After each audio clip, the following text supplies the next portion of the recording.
I think I'm going to go insane. It's been 28 days since the 17th of December, and the rain hasn't faltered for a second since then. It keeps falling in sheets, driving down from the heavens like a waterfall. Outside, you feel like you could drown walking. When this all started out, I don't think that anyone thought much of it. I mean, this nightmare was just another winter storm then. It started in kind of an odd place, out in the North Atlantic across from the Gulf of St. Lawrence, but I'm not sure that meant anything to people who weren't meteorologists or oceanographers.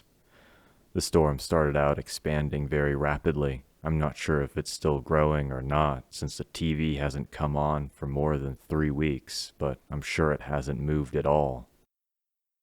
Things started looking more bizarre when the wind failed to move the storm. It just kept hammering New England, growing south along the coastline from Maine all the way down to where I lived in Nassau County, just outside of New York. The weather forecast changed every few minutes as forecasters revised their estimates, going from saying that there would be light flurries, to saying that there would be a few inches of snow, to saying that there would be an absolute blizzard across the city and that everyone should stay inside.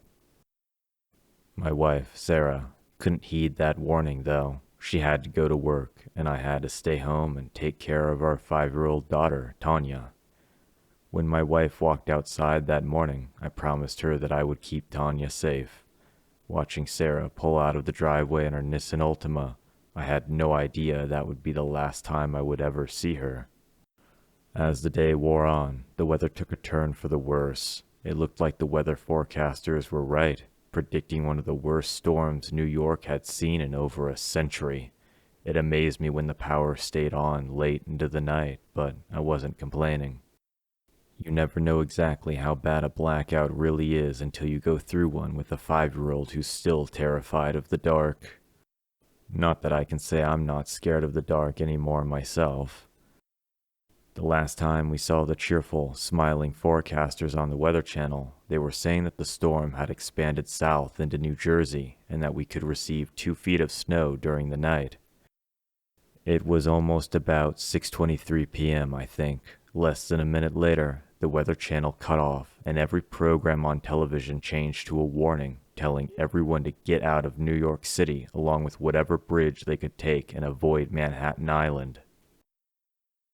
I tried to reach the company where Sarah worked on my phone, but the lines were down. I didn't really know what was going on, but I decided to listen to the reporters on my TV and get Tanya out of the city. I struggled with the idea that I shouldn't just desert Sarah, who worked in Manhattan, but when I got outside, I realized that I couldn't possibly risk going there. To the south, across the horizon, the dark clouds of night were painted red with flames. The traffic was horrible, but not as bad as you might think. A lot of people were reluctant to leave. They all seemed to be in shock.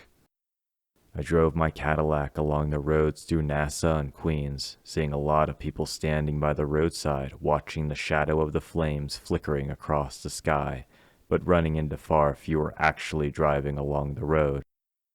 Some of the people were slowly making their way by foot out of the city, and as time went on, the traffic congestion got a bit worse, but amazingly, I was able to get myself and Tanya out of New York before it became so bad that I couldn't drive at all.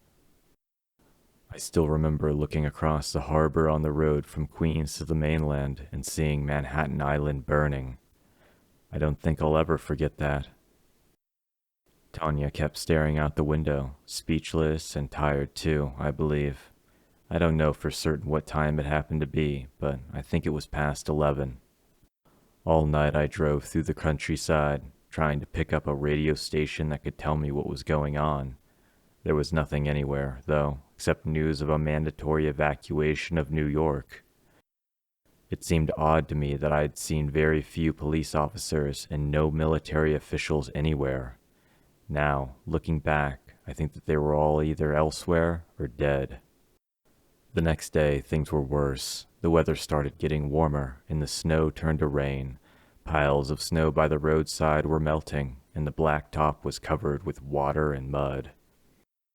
The clouds kept getting darker as the day went on, and we ran into more and more traffic coming from places all along coastal New England. The radio evacuation order was going out then to everyone from Massachusetts south to New Jersey. By the time that night fell, it was pretty hard to tell night from day. Tanya started asking me where her mother was, and I had to lie to her, tell her that Sarah was okay. Really, I was lying to myself too. I thought that maybe she was somewhere along the highway right now, safely in her silver Altima. I have no doubts now that she was already dead. We eventually had to pull off of the road and go to sleep in our car. There were some strange sounds in the night around us, and my daughter kept waking up, scared that the monster she believed had been living under her bed in NASA was there with us, living under the car. I told her that it was all just her imagination, but I couldn't help hearing the scratching on the undercarriage or the occasional low purr coming from somewhere further out in the night. When morning came, everything seemed well again, that is, until I got moving. I wanted to believe that the sounds I had heard the night before and the ever-present sense of something out there in the night had all been figments of my imagination. But what I saw along the roadside shook that pleasant notion from my head. Everywhere, there were cars still sitting on the roadside, their windows broken out and their doors sometimes torn off of their hinges. In front of me, some deep trails led through the melting snow into the distance. There was no way that I was going to stay out in the car that night. Instead, I chose to find a house along the road which looked empty and, well, I broke in.